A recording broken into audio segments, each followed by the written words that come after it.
So here we come up to Luxor. There's this big old black pyramid right over here. And this is a good time to start talking about pyramid schemes. So we're here in Las Vegas, and we're standing in front of the famous Luxor pyramid.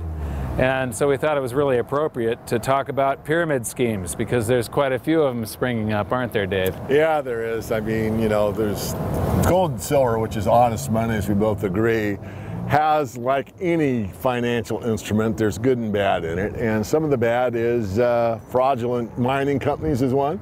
And you also have these pyramid schemes. Why don't you go on and explain what it is and what happens in most of these things? Well, basically 82% of the wealth, roughly, is transferred to only 18% of the people. You join one, you're on the bottom level. You have to bring in, and when you join one, you're paying like twice as much or 3 times as much or 4 times as much as you should be for your bullion. And a large percentage of that is transferred to the people up at the top of this pyramid. And the people that start the pyramid also are taking some of this. So they're the ones that really get wealthy off of this. Everybody is paying them, and they never go out of the top of this pyramid. They are sitting above everybody permanently. But you come in at the bottom, you pay a whole bunch for your coins, you sign something where you're promising basically to buy every single month 1 of these coins or 10 of these coins, whatever it is, for X amount, whatever the price is.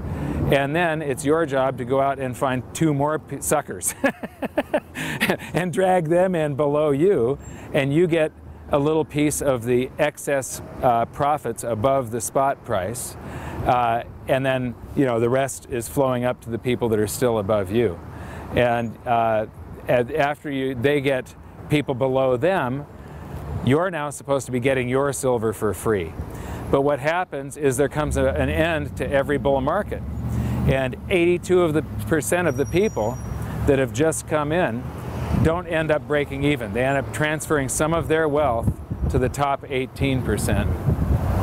And it's taken place even in the rare coin world now. I've got actually a friend of mine, not a close friend, that said, you know, take a look at this. And I told him, no way. You know, it was, pay a lot for a rare coin anyway, and you really have to know what you're doing. And it's really outside of my field of expertise. I just basically leave that field alone to others. But, you know, here's a guy that, entrepreneur in quotation marks, decided, hey, I can make this even better by selling, you know, the rare coin of the month kind of thing.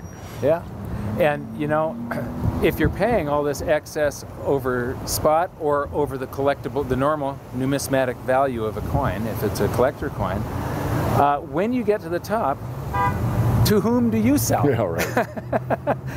You would have to invent a reverse pyramid to unload these things on the way down. Yeah. I mean, somebody's going to lose, and they're going to lose big time. So I don't like them myself. Yeah. So I just want you to be careful when you invest in anything, let alone the precious metals. You've got areas of concern. I mean, there's the mining companies that are very hard to analyze, especially the small juniors. You've got the coin world, which has got some questionable activity in it, and then you've also got some of these, you know, you buy 1 or 2 or 10 coins, whatever it is, and get 2 of your friends to join. It sounds great on the surface, but know what you're doing. Basically, I like Occam's razor. Keep it simple. You know what you're buying, pay a fair price to the dealer, start small till you're comfortable, and go on from there.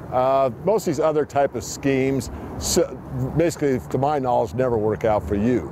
And after all, Mike and I are looking after you. Yeah, you know, read our books. In my book, there's a big section on things to beware of. And I talk about leverage in my book, and I'm not going to say I disapprove of it. I'm free market. If you want to use leverage, use it, but be careful. Know what you're doing. The problem with most of these type of things is people get excited. They want to get in the market. They think, geez, I missed it. It's already moved, so I'm going to take advantage of this like leverage and catch up. Believe me, that doesn't work most of the time. Once in a great while, if you hit it just right and you're lucky, it might work. But in most cases, it works to your disadvantage, not your advantage. Leverage is a professional's game. Right. It's very dull on the way up, but it cuts like a surgical laser on the way down. I personally don't know anybody that, except Dave. But all the people that I know that got involved with leveraged trading accounts on physical gold and silver have lost, and they lost big time. So anyway, that's it for now, and I think we're going to head off to the stratosphere for dinner shortly. Thanks.